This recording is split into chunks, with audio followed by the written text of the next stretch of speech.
விவகாரங்கள், நம் வீட்டில் ஏற்படும் வறுமைகள், காரிய தாமதங்கள், தடைகள் உள்ளிட்ட விஷயங்களிலும் சரி, கண் திருஷ்டியினால் நமக்கு ஏற்படும் தோஷங்களில் இருந்து நம்மை காத்துக்கொள்ள நாம் எடுத்த காரியத்தில் வெற்றி பெற வழிபட வேண்டியது சுதர்சன பகவானை.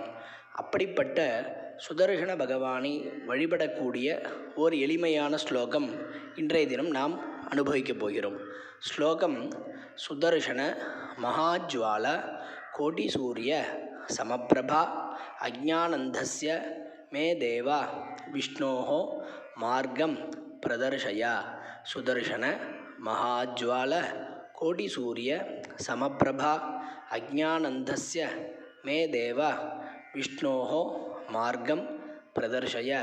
இந்த ஸ்லோகத்தை தினமும் 14 முறை சுதர்சன பகவானை மனதார நினைத்து கூறி வந்தால் மேற்கண்ட பலன்கள் அனைத்தும் நமக்கு கிடைக்கும். நமஸ்காரம்.